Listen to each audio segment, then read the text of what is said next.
Hello guys, welcome to Project Domain. இன்னைக்கு நம்ம என்ன பார்க்க போறோம்னா எப்படிங்க 4th order subwoofer box செய்யறது தாங்க. வாங்க வீடியோக்குள்ள போகலாம். முதல்ல ஒரு plywood எடுத்துட்டு அதல நல்லா மார்க் பண்ணிக்கோங்க.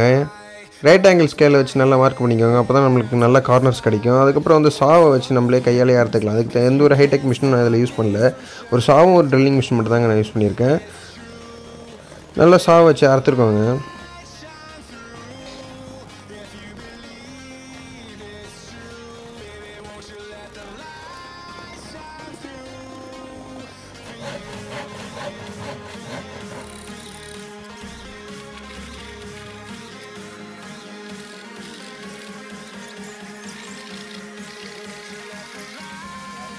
ரவுண்டா கட் பண்ற ட்ரில் பிட் எடுத்து நம்ம வந்து இதல நம்ம ஏர் வென்ட் வைக்கிறதுக்காக அதல வந்து நம்ம ட்ரில் பண்ணிக்கங்க.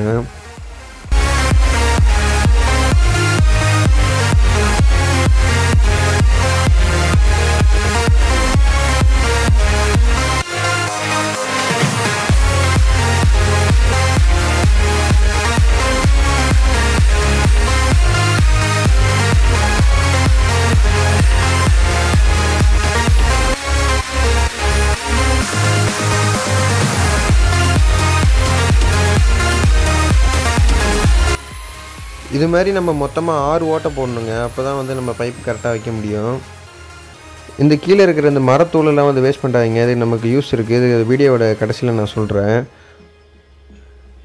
அப்புறம் எல்லா வேலையும் முடிச்சிட்ட பிறகு ஒரு ட்ரில் பிட் எடுத்து அழகா வந்து ட்ரில் பண்ணிக்கோங்க. அப்பதான் நம்ம ஸ்க்ரூ போட முடியும். ஆணி அடிச்ச பிளேவுட் வந்து சம்டைம்ஸ் பொளந்துக்கும். அதனால தான் நம்ம ஸ்க்ரூ பண்றோம். ஸ்க்ரூ பண்றது வந்து நமக்கு பெட்டருங்க.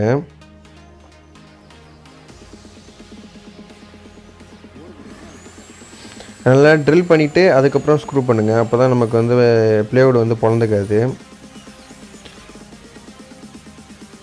அப்புறம் எல்லா இடத்துலயும் க்ளூ யூஸ் பண்ண மறந்துடாதீங்க. க்ளூ தான் வந்து நமக்கு நல்ல டைட்டான ஏர் சீல் கொடுக்கும். அப்பதான் நமக்கு நல்ல அந்த பேஸ் நல்லா இருக்கும். இது வேற 4th ஆர்டர் இது 4th ஆர்டர்ன்றதால சப்வூஃபர் வந்து ஒரு சைடு என்க்ளோஸ்டா இருக்கும். ஒரு சைடுல உள்ள ஏர் தான் வந்து வெளில வரும்.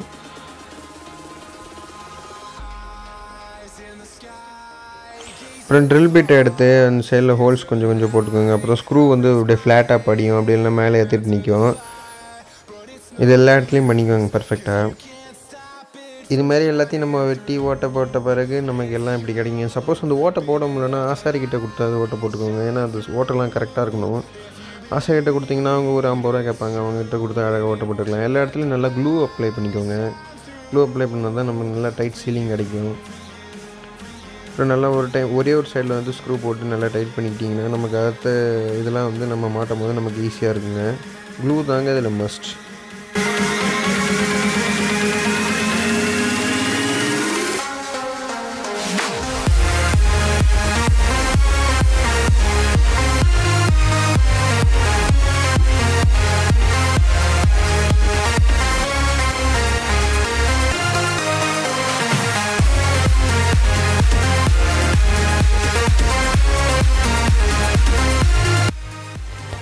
ஏர் சீலிங்காக நம்ம இந்த க்ளூ யூஸ் பண்ண போகிறோம். இந்த ஸ்டிக் க்ளூ இது வந்து யூஸ் பண்ணால் தான் நமக்கு நல்லா சிலிக்கான் மாதிரி நல்லா ஸ்ட்ராங்காக ஒட்டிக்கிட்டு நல்லா ஏர் சீலிங் கொடுக்கும். ஃபெவிசீல் இது வச்சு நல்லா ஒட்டிக்கலாம். எல்லா கார்னரையும் மறந்துடாமல் ஒட்டிடுங்க. அப்போ தான் நமக்கு நல்லா டைட் சீலிங் கிடைக்கும். இந்த ஒரு சீலை வச்சு இதில் நம்ம கொஞ்சம் பாதி கூட யூஸ் பண்ண மாட்டோம். அவ்வளோ நமக்கு மீறும் இதில் எக்ஸ்ட்ராவே. அதனால் யூஸ் பண்ணது யார்கிட்டே இருந்ததுன்னா அதை வச்சு யூஸ் பண்ணிக்கோங்க. நான் இது வந்து ஃப்ரெண்டுக்கு யூஸ் பண்ணேன். அதனால் வந்து நான் இது எனக்கும் யூஸ் பண்ணிக்கிட்டேன். இதில் பைப் வந்து நம்ம தேவையான சைஸில் நான் போய் எனக்கு பிடிச்ச மாதிரி தான் யூஸ் பண்ணிக்கிட்டேன். அதனால் நீங்கள் பைப் உங்களுக்கு பிடிச்ச மாதிரி நீங்கள் யூஸ் பண்ணிக்கோங்க. இந்த சப்வூஃபர் பாக்ஸோட மெஷர்மெண்ட்ஸ்லாம் வந்து நான் கீழே என்னோடய டிஸ்கிரிப்ஷனில் வந்து மென்ஷன் பண்ணுறேன். கீழே டிஸ்கிரிப்ஷனில் செக் பண்ணிக்கோங்க. என்னோடய இன்ஸ்டாகிராம் பேஜ்லேயும் நான் அதை வந்து போஸ்ட் பண்ணுறேன்.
எல்லா இடத்தையும் பக்காவாக சீல் பண்ணிட்ட பிறகு எல்லாத்துக்கும் நல்லா க்ளூ போட்டு எல்லாம் முடிச்சிட்ட பிறகு நம்ம எடுத்து ஸ்க்ரூவிங் தாங்க பண்ண போகிறோம். இதுக்கப்புறம் அதில் சொல்கிறதுக்கு ஒன்றும் இல்லை. வீடியோட எண்டில் வந்து நான் எடுத்து எக்ஸ்பிளைன் பண்ணுறேன்.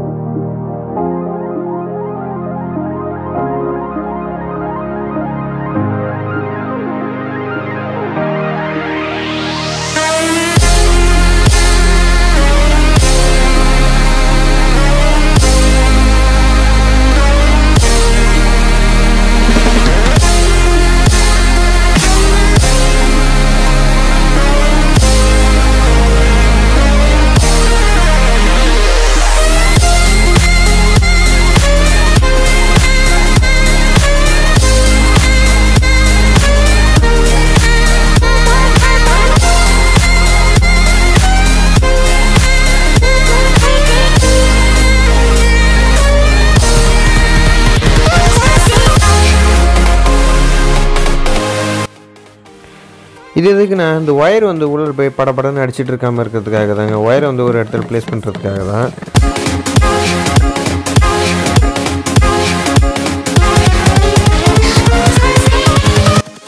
மேக்ஸிமம் வந்து ஸ்பீக்கர் டெர்மினல் வைக்க பாருங்க. ஏன்னா ஸ்பீக்கர் டெர்மினல் இருந்தால் தான் நமக்கு ப்ளக் அண்ட் ப்ளேவாக இருக்கும். ஈஸியாக மூவ் பண்ணுறதுக்கு ஈஸியாக இருக்கும். ஒயர் வச்சு ஹோல்ஸ் போட்டு ஒயர் வச்சிங்கன்னா உங்களுக்கு மூவ் பண்ணுறது கஷ்டமாக இருக்கும்.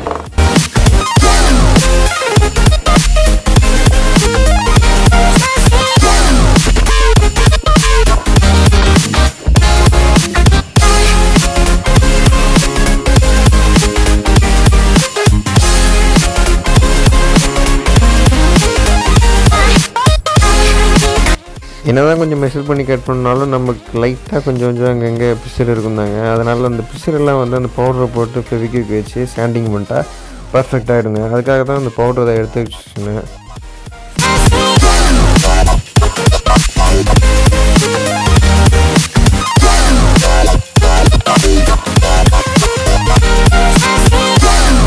இதில் நம்ம வந்து ஃபோம் யூஸ் பண்ண போகிறோங்க. ஃபோம் யூஸ் பண்ணுறதால நமக்கு கொஞ்சம் வைப்ரேஷன் கொஞ்சம் கம்மியாகும். அதனால் நம்ம வந்து ஃபோம் யூஸ் பண்ணிக்கலாம் எல்லா இடத்துலையும். இந்த ஃபோம் நான் எங்கே வாங்கினேன்னா, அது ஒரு பழைய சோஃபா கடையில் போய் கேட்டிங்கன்னா அவங்களுக்கு கொஞ்சம் சீப் ரேட்டுக்காக கொடுப்பாங்க. அங்கேயே போய் நீங்கள் எடுத்துக்கலாம். இதுக்கு வந்து நம்ம ஸ்டிக்கரிங் தான் பண்ண போகிறோம். இந்த ஸ்டிக்கர் வந்து ரொம்ப சீப் தாங்க. இது வந்து 40 ரூபா 50 ரூபாலாம் கிடைக்கிது. இது நீங்கள் அமேசானில் ஆர்டர் பண்ணி வாங்கிக்கலாம். ஸ்டிக்கரிங் நல்லா மேட் ஃபினிஷில் இருக்குங்க. பக்காவாக இருக்கும். இது கார்னர்ஸில் நீங்கள் பார்த்து கட் பண்ணிங்கன்னா பக்கா ஃபினிஷிங்கில் இருக்குங்க.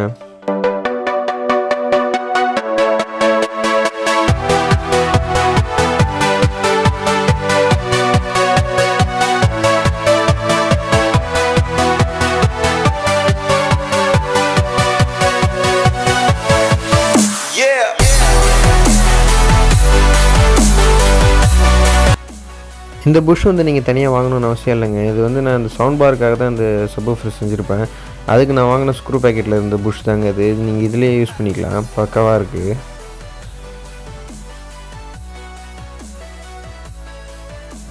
இதில் வந்து நான் சாம்கானோட 6 inch ஸ்பீக்கர் தாங்க யூஸ் பண்ணியிருக்கேன். இதோட ரிசல்ட்டே வந்து நல்லா தான் இருக்குது. சின்னதாக இருக்குதுன்னு நீங்கள் நினைக்காதீங்க, நல்லா தான் இருக்குது. ஆனால் இதுக்கு வந்து நீங்கள் ஃபெட்டெலாம் போடணுன்னு நினச்சிங்கன்னா நல்லா இருக்காது. இதுக்கெலாம் டிடியே கொஞ்சம் வாட்ஸ் கம்மியாக உள்ளதை போட்டிங்கன்னா தான் நல்லாயிருக்கும். எல்லா டெர்மினல்லையும் கரெக்டாக சால்ரிங் வச்சு நீங்கள் ஒயரிங் பண்ணிட்டீங்கன்னா ஸ்பீக்கர் ரெடி ஆகிடுங்க. இதுக்கு வந்து எல்லா இடத்துலையும் டபுள் சைட் டேப் யூஸ் பண்ணிக்குவாங்க. அப்போ தான் வந்து நல்லா டைட் ஏர் சீல் கிடைக்கும். ஏன்னா அது 4th ஆர்டர் ஃபுல்லாக கொஞ்சம் என்க்ளோஸ்டில் இருந்தால் தான் நல்லா எஃபெக்ட் வரும். ஒயரோட பிளேஸ்மெண்ட்ஸ்லாம் கொஞ்சம் நல்லா டீசெண்டாக பண்ணிடுங்க. அப்போ தான் பர்ஃபெக்டாக இருக்கும். டபுள் சைட் டேப் யூஸ் பண்ணிங்கன்னா நல்ல டைட் சீல் ஏர் கிடைக்கும். Maximum double side tape use பண்ணுங்கள். அதான் என்னோடய சஜஷன். நல்லா இருந்த ரிசல்ட்டுக்கு.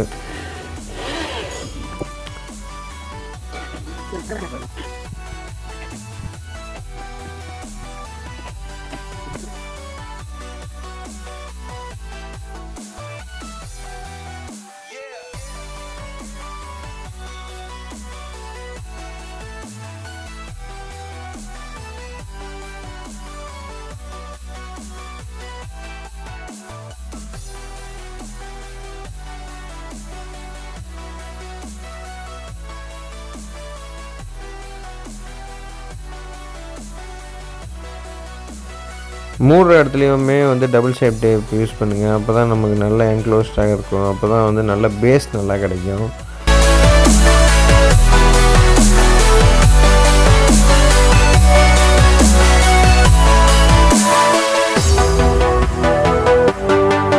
டபுள் சைட் டேப் போட்டு வெட்டி நல்லா லாக் பண்ணிட்ட பிறகு அடுத்து நம்ம ஸ்க்ரூ தாங்க பண்ணணும்.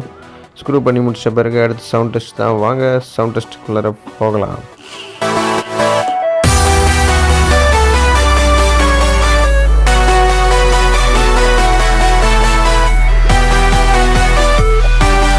இந்த சவுண்ட் பார் எப்படி செய்யறன்ற வீடியோ லிங்க் வந்து கீழே டிஸ்கிரிப்ஷனில் கொடுத்துருக்குங்க. அப்புறம் ஃபஸ்ட் கமெண்ட்லையும் பின் பண்ணி வைக்கிறேன். மறக்காம போய் செக் பண்ணி பாருங்கள்.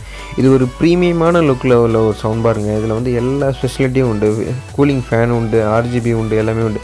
ஸ்பீக்கரை வந்து ஒரு டெர்மினலில் கரெக்டாக கனெக்ட் பண்ணிட்டீங்கன்னா நீங்கள் வந்து குட் டு கோங்க.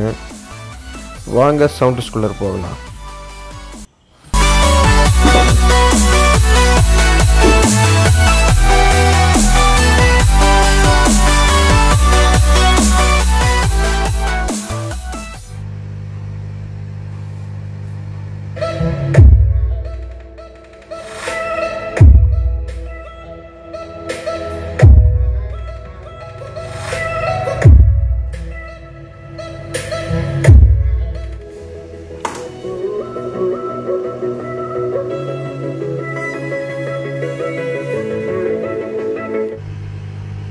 லைட்டாக உங்களுக்கு வந்து அந்த பேஸ் வந்து ஃபீல் ஆகிற மாதிரி இருக்கும். ஏன்னா வந்து இது ஃபோனில் ரெக்கார்ட் பண்ணுறதால ஃபோன் மைக்குங்கிறதால உங்களுக்கு அந்த பேஸ் அந்த எஃபெக்ட் மட்டும் தெரியாது. ஆனால் வந்து பேஸ் எஃபெக்ட் பக்காவாக இருக்குங்க.